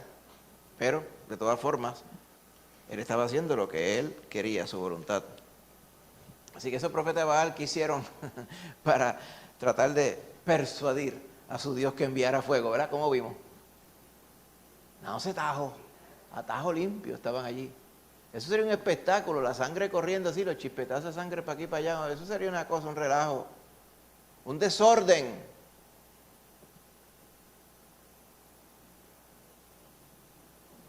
Por eso es que los desórdenes para tratar de invocar a Jehová no tienen espacio en el culto a Jehová. No hay que llegar a cortarse de esas cosas. Pero hay personas que piensan que en el bullicio y el brincoteo y todas esas cosas es que Jehová está. Y yo no veo eso en la palabra, en ningún lado. Pero cuando yo veo brincoteo, veo otras cosas que no son buenas. Sin embargo, hay gente que por una noción inexplicable quieren dar a entender que cuando uno está verdaderamente lleno del poder de Dios, pues se va a parecer más a los profetas de Baal que al profeta de Jehová. Y eso es una cosa nefasta que nosotros tenemos, especialmente entre nuestro pueblo aquí. Tenemos unas facciones que son idólatras romanas y otras facciones que son culturales bien profundas, que llevan muchos años ya, casi más de 100 años implantadas aquí. Donde lamentablemente pues, tienen unas nociones completamente no bíblicas acerca de lo que es la verdadera vida en el Espíritu. Y eso afecta. Lo que uno cree según la palabra o lo que no cree afecta a la vida de uno. Tan fundamental es creerle a la palabra como está escrita, y el Señor mismo lo decía así. Pero cuando no van a la palabra, entonces todas sus vidas reflejan ese error y esa ignorancia, ¿verdad? Como lo estaban manifestando estas personas que están en esta ignorancia aquí, ¿verdad? ¿Qué otras perspectivas sobre la naturaleza de la fe aprendemos de sus acciones, de las acciones de los profetas de Baal? Cuando los vemos ellos en ese espectáculo que tenemos allí. Espera. Sí. No, al contrario, cuando ellos veían que Baal no contestaba, empezaban a gritar más. O sea, a lo mejor él le está diciendo verdad y que hay que gritarle más. ¿Verdad?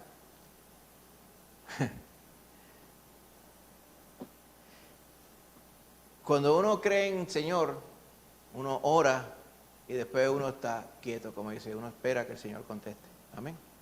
Y el Señor no es sordo. Al Señor le gusta que le repitamos las cosas. Pero no es porque Él necesita, porque se le olvida, es porque Él quiere ver nuestra fe. Pero yo veo en los Baales, por ejemplo, las vanas repeticiones que habla el Señor Jesús. Dice, no hagáis como los gentiles que piensan que por su vana repetición serán escuchados. Señor, ayúdame aquí, Señor, ayúdame aquí, Señor. Padre nuestro que estás en los cielos, santificado sea tu nombre, Ave María, Dios te salve, la llena de gracia y de poder, van una bolita, cuenta 2 bolitas, 3 bolitas, no, esas puras tonterías. Eso es lo que se refiere el Señor Jesús. Dice, el Señor me tiene que contestar lo que yo pedí, porque ¿cuántos padres nuestros fueron? 75 y 200 Ave María, tiene que ver eso. Y Dios te salve, Reina y Madre, recé 20 también encima. Y después el credo de los apóstoles, me lo zumbé 3 veces al cuerpo también, el Señor me tiene que contestar. No, es así. Sí, eso todavía lo hacen. hay sitios de esos de peregrinación. Sitios de peregrinación. Hay un, Eso lo hacen. sí, en Puerto Rico hay, por ejemplo, en Colombia, el Cristo de Buga, famoso, porque la gente Todo se puede ir esto, caminando, pero hay gente que coge un avión y llega allí y dice, yo no voy a caminar, se van de jodilla, todo el pasillo larguísimo para allá, ¿verdad? Un montón de pies para allá adentro, y llegan con las rodillas desbaratadas, y eso es para demostrar cuánto aman a Cristo, para que usted vea cómo es la idolatría, ¿ok? Los que se latigan en la semana, los penitentes. Yo me acuerdo en España cuando yo pequeño, habían creo que llamaban los penitentes, eran sí, esos mismos. Salían en Semana Santa, salían vestidos de rojo. Parecían Ku Klux Klan, pero vestidos de rojo. En España, en Sevilla, especialmente. Yo me acuerdo cuando yo chiquito ya que vivimos un tiempo, yo miraba, y entonces, ¿verdad? Iban caminando por las calles de adoquines con el cono ese así. Entonces ellos iban descalzos por las calles de adoquines, pero ellos mandaban que tiraran piedras de esas bien afiladas, ese cascajo afilado. ¡Fua! Entonces iban ¡fua! ¡Fua! Entonces los que estaban al lado en las aceras, como dice, cuando yo sea grande yo quiero ser como ellos también, para demostrar eso. Entonces obviamente llevaban a Cristo en una vitrina al frente también, ¿verdad? Llevándolo por ahí. ajá, eso es verdad. Esa Eso es hacen se también en veía como la Cuba. cosa lo más grande del mundo en aquellos tiempos. Aquí hay un Es sitio en San idolatría, Juan, ¿ok? Se una sajaban, iglesia estos se que tiene un sajaban Cristo así, con cuchillos y cuantas cosas un Cristo. para tratar de levantar el espíritu del Baal. Y otros, pues, están los que en Semana Santa se crucifican también allá en las Filipinas. ¿Okay? Tantas cosas vemos de estos casos, ¿ok? Así que, ¿es eso fe? No, Claro. Primera Reyes 18, 36 al 39. ¿Algún hermanito o hermanita en nombre de Jesús que lo quiera leer bien valiente que no ha leído aún? O aunque haya leído. Hermanito Millo lo va a leer. Vamos a ver en el nombre de Jesús. Millo. Dice así la palabra del Señor. Cuando llegó la hora de ofrecerse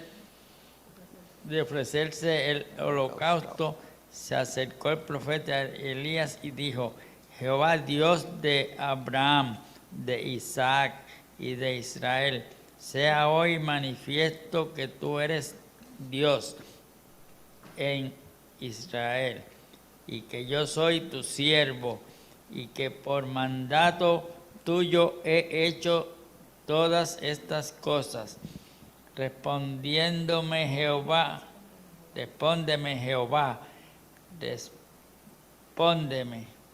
para que conozca este pueblo que tú, oh Jehová, eres Dios, el Dios, Dios, y que tú vuelves a ti el corazón de ellos.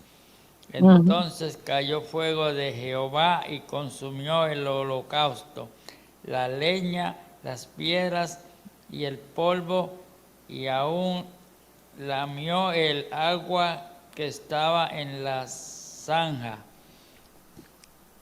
Viéndolo todo el pueblo, se postraron y dijeron: Jehová es el Dios, Jehová es el Dios.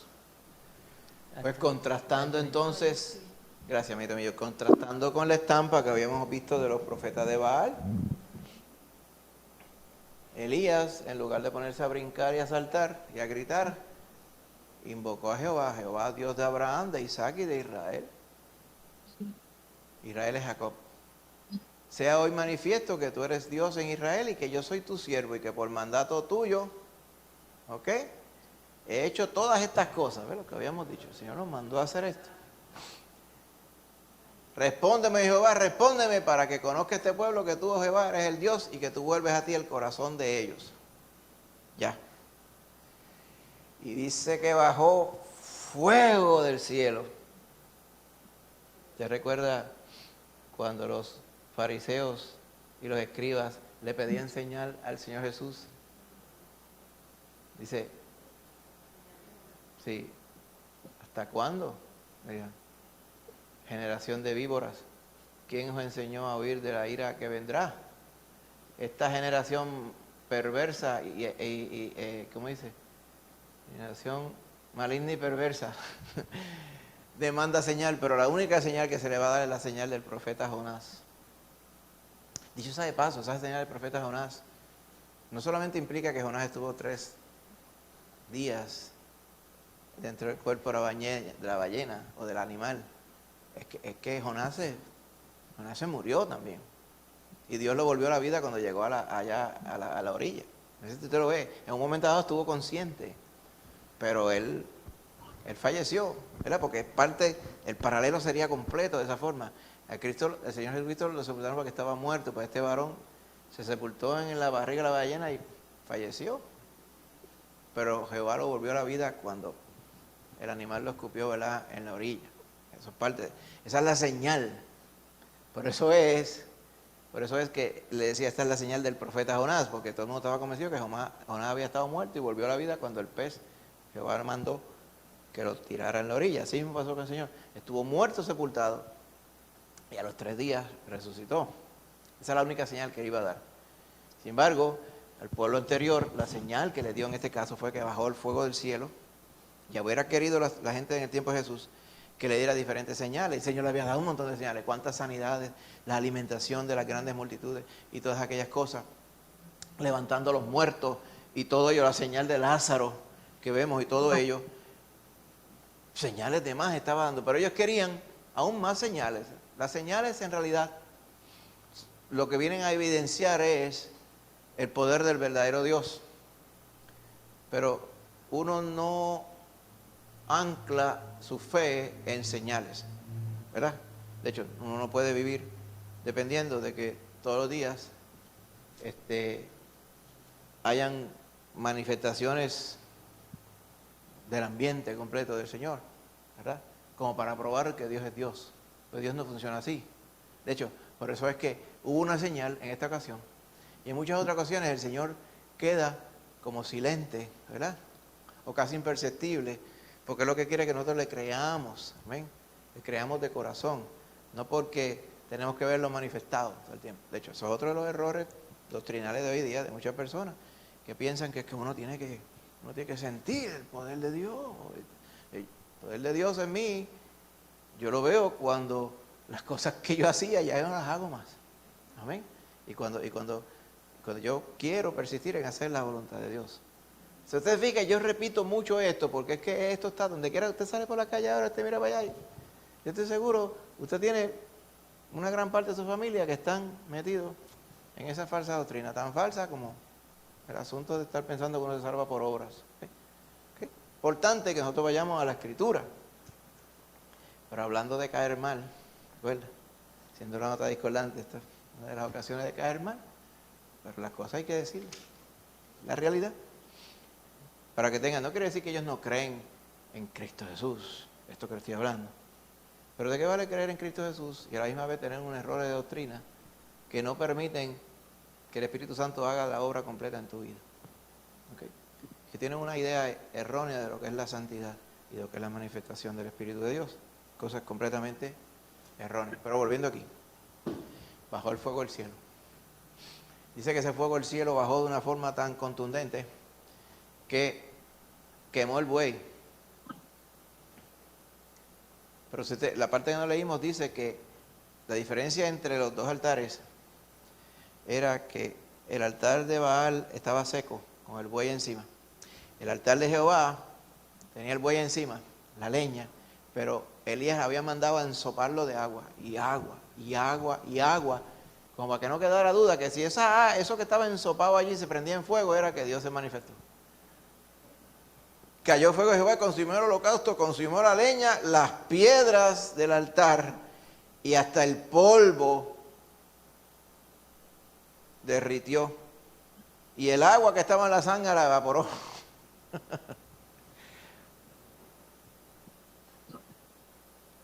Eso es un rayo. Cayó un rayo de ahí, un bólido de allá arriba de Jehová. ¡Pra! Y cuando ellos vinieron a ver, lo que había era un cráter allí. Jehová se lo llevó todo. Viéndolo el pueblo, se postraron y dijeron, Jehová es el Dios. Jehová es el Dios.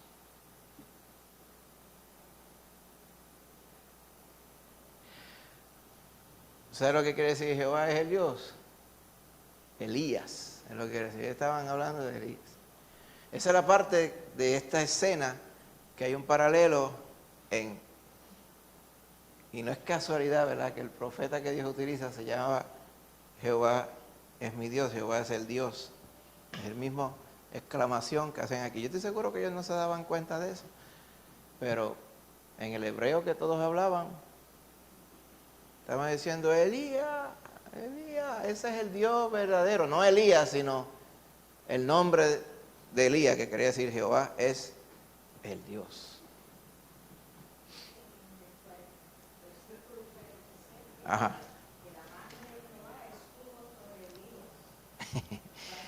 Ciñó sus lomos y corrió delante de Acab hasta llegar a Israel. Sí, eso fue cuando Elías oró por la lluvia.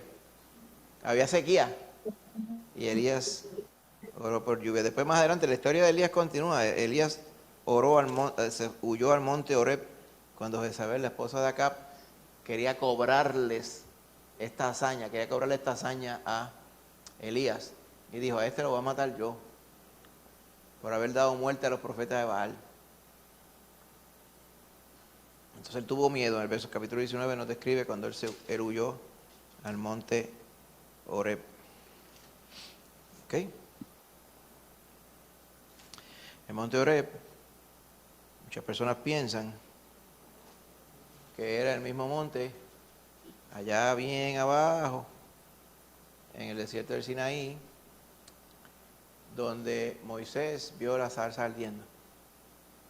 Entonces aquí un corito dice, allá en el monte Oreb, la zarza ardía. ¿Tú se acuerdas de ese corito, verdad? Ese corito es como, tiene la edad como de Matusalén, ese corito. Y no se consumía y él quería saber. Y después dice, quita, quita, quita el calzado de tu pies. ¿Se acuerdan de ese corito, verdad? Porque el lugar que pisas, santo es, pelón. Sí, y ese corito bien bíblico. ¿Ok?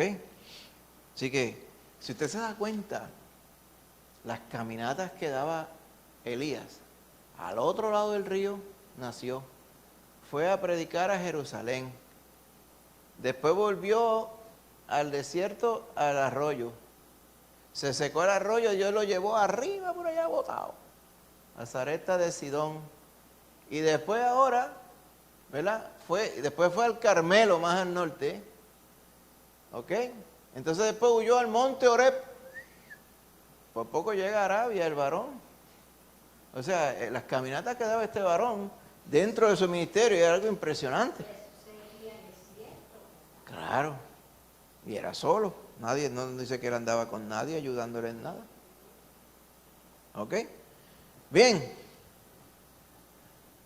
Responde Dios a las oraciones hoy como lo hizo en los días de Elías. Claro. Claro. Cuando usted le pidió que lo salvara, ¿él le salvó? ¿Ah? Amén. Debemos esperar la intervención milagrosa de Dios como sucedió en la situación de Elías. Dios interviene milagrosamente también en la vida de nosotros, amén. Amén. Amén. Claro, no vamos necesariamente a decir que es que de momento yo estoy caminando por la calle y veo que hay un árbol metido en el medio y yo le voy a pedir a Jehová que baje fuego al cielo y consume el árbol. ¿Sabes? No vamos necesariamente a paralelizarlo detalle por detalle como está aquí. Pero el Dios de poder se mueve por nosotros también. O sea, no tiene que ser de esta forma. Okay. Bien importante. ¿Qué aprendimos? ¿Ok? Elías asumió una posición valiente por el Señor al confrontar la adoración de los dioses falsos. O sea, él llevó la contraria cuando todo el mundo estaba en desacuerdo con él, para que veamos el contexto. ¿Ok? La diferencia entre él y los profetas de Baal, perdón, es que él conocía al Dios viviente. Y vemos otra cosa que es evidente, los profetas de Baal no conocían a Baal tampoco. Por eso era que cuando él le dijo, vamos a ver que ustedes decidan si van en pos de Jehová o en pos de Baal. Ellos no le contestaron. Ellos dijeron, no, Baal es el que es, Baal es el que es. Nadie, ellos se quedaron callados. Eso es lo que pasa muchas veces hoy. A veces nosotros pensamos que el fundamento o la convicción de los que no tienen temor de Dios en el diablo está ahí. En realidad no es. En realidad es que son neutrales. Pero la palabra del Señor nos habla sobre los neutrales, ¿verdad? Piensan que por ser neutrales no le tienen que dar cuentas al Señor. Pero nosotros sabemos que la palabra del Señor dice, todos tenemos que darle cuenta al Señor. Así que en el caso de los profetas de Baal, ¿verdad?, que no tenían una relación personal con Baal, o con el diablo, por así decirlo, Elías sí tenía una relación con Jehová. Y ellos fueron los que le dio la convicción, la fuerza y la seguridad de ir adelante a hacer lo que Jehová le había dicho. Por eso se pudo mantener firme aun cuando nadie lo apoyaba. ¿Sabes que nosotros, siendo seres humanos, siempre está bien bueno, ¿verdad?, que tú cuando, por ejemplo, uno se siente completamente en familia y en paz cuando estamos predicando aquí y decimos algo de la Biblia y usted dice, amén, gloria a Dios, qué bueno, estamos todos en unanimidad. Pero hay ocasiones donde no hay esa unanimidad, ¿ves? Cuando usted tiene que dar testimonio y todo el mundo lo está mirando atravesado.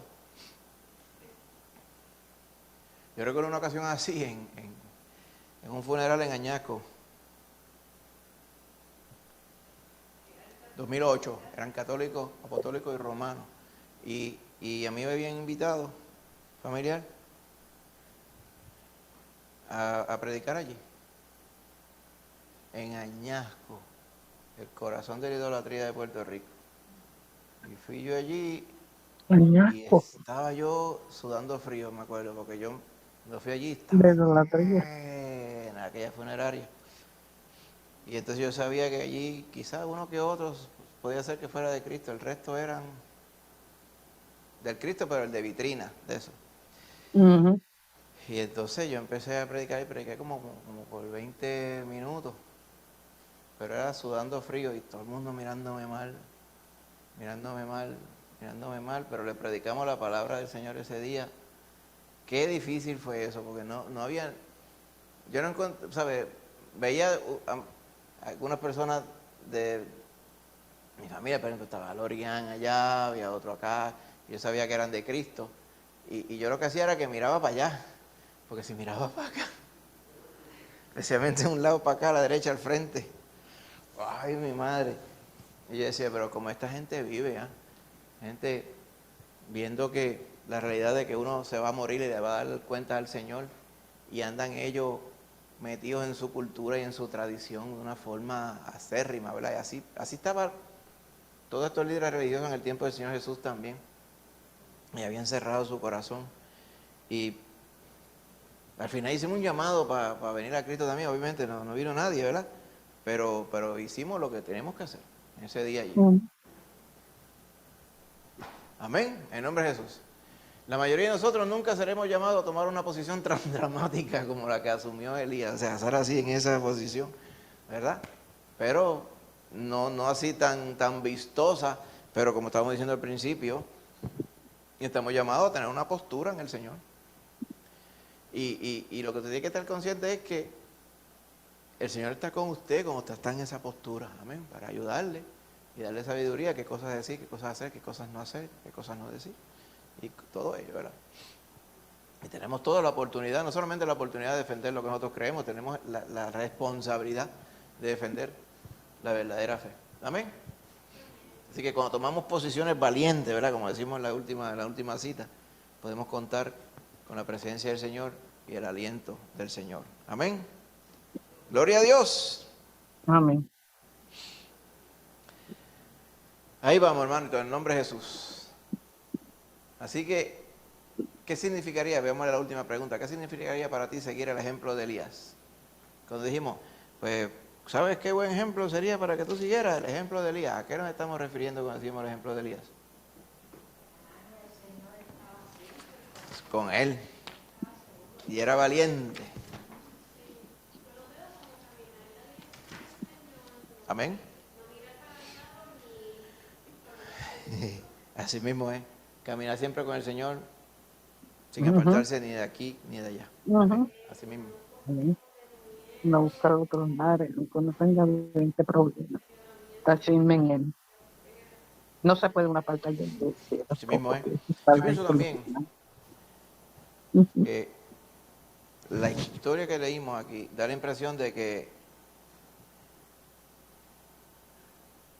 como digo yo, que Elías no tuvo, o sea, no tuvo tentación ni tuvo titubeo en la cosa que hizo. Es lo que se ve evidente. Pero si vamos a dar el punto de vista humano, él tuvo que haber sentido temor también. Porque esto fue una prueba para Elías también, ¿verdad? Para probar su fe. El Señor lo premió por su fe, recuerde. Así que él tuvo que haber sufrido la prueba de la fe durante todo ese tiempo.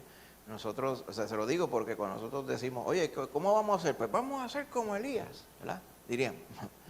Pero entonces tenemos que estar conscientes de que el Señor va probando nuestra fe de día en día en las situaciones que nosotros vivimos. Ay, es verdad, mijo. Y el que nos sintamos de momento, Ujú.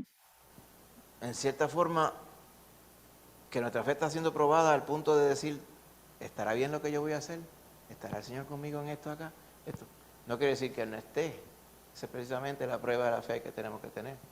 Yo te aseguro a ti que en todo momento que nosotros estamos para dar testimonio del Señor, el Señor está con nosotros allí. Porque eso fue lo que Él nos encomendó a dar. Amén. Esa fue la comisión que Él nos delegó. Amén. Pastor, Sí. y que no se nos olvide que esto tiene que haber sido una escena bien, bien escalofriante. Toda esa gente saltando, sangrándose y enterrándose Los cuchillos. cuchillos y todo eso, Es sí. bien diabólico. Y Exactamente. más Ujú. Jezebel y Acab, que eran los peores de los peores. Esa parejita, ¿verdad? Pues esa tiene que haber sido bien horrible. Era evidente del poder del diablo en esa región, porque con esos gobernantes que tenía, tan es así que Dios utilizó a Elías para empezar a romper el cerco del diablo por misericordia. La mayoría del pueblo no querían que el cerco del diablo se rompiera, pero el Señor Jehová lo rompió como quiera. Y más adelante envió y seleccionó a Jehú. Sigue leyendo más adelante. A ver, a Jehú haciendo y deshaciendo todas estas cosas, ¿verdad? Más adelante. Vamos a buscar acá, vamos a Segunda de Reyes. Va a haber mucho de Eliseo. Capítulo 9 de Segunda de Reyes. Jehú es ungido por el rey de Israel. El profeta Eliseo llamó a uno de los hijos de los profetas y le dijo, ciñe tus lomos y toma esta redoma de aceite en tu mano y ve a Ramot de Galaad y allí unge a Jehú, hijo de Josafat, hijo de Nimsi. ¿Ok? Y después Jehú era el que iba a limpiar la casa allí. Entonces Jehú, ¿a quién no mató Jehú? Jehú mata a Joram, Jehú mata a Ocosías, estos son reyes. Él mató al rey de Judá, o sea, al hijo de Acab lo mató al rey de Israel arriba también, de Judá, perdón, mató a Jezabel, exterminó toda la descendencia de Acab y exterminó el culto de Baal. Estoy seguro que cuando veían y decían, ahí viene Jehú, la gente se escondía debajo de las piedras, porque él fue el brazo de Jehová para limpiar todo. Lea todo eso, ¿verdad? Con calma. Yo sé que es bastante, pero aquí le da el contexto del sucesor de Elías, del capítulo 19 en adelante, ¿verdad? Y sigue hasta allá, hasta que llegue prácticamente al capítulo 10 de Segunda de Reyes. ¿Okay? Ese es el contexto entero de Elías, Eliseo, Acab, Ocosías, Joram ¿verdad?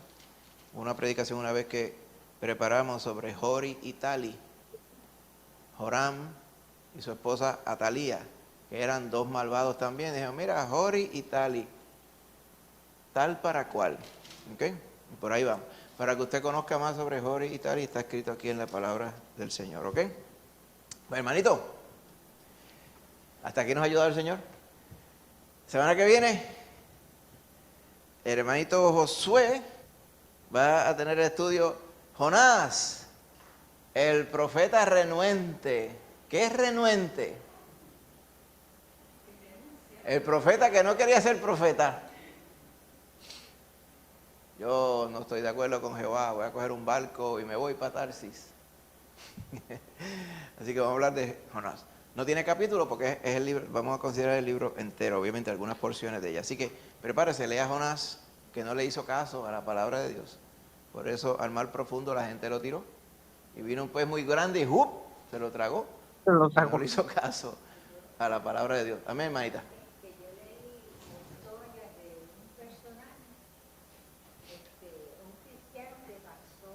Ujú. ¿La de Jonás? Sí. Ah, pues mira a ver si la consigue. La traiga para el martes que viene, la historia paralela de Jonás. Amén. Pues hermanito, aquí hasta aquí nos ha ayudado el Señor, entonces le invito a estar de pie. Para entonces, si oramos y nos despedimos. Recuerda el jueves vamos a estar congregados aquí en oración, así que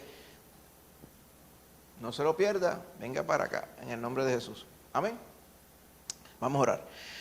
Ahora, Señor, te damos gracias nuevamente por ser bueno con nosotros y darnos esta bendición de habernos acompañado a través del estudio de tu palabra. Gracias, Señor, por el ejemplo de Elías. Gracias, Padre, porque vemos que Elías era un varón digno de imitar, pero era porque él tenía fe plena en ti y confiaba en ti para todo, Señor. Ayúdanos a ser así, como Elías, Padre Santo. Ayúdanos a confiar, a ser valientes como Elías, a saber que si tenemos la verdad, estamos contigo. Tú estás siempre con nosotros como poderoso gigante. Ayúdanos a nosotros a ser fieles testigos tuyos donde quiera que nos paremos, Señor. Gracias te damos, Señor, por esta palabra.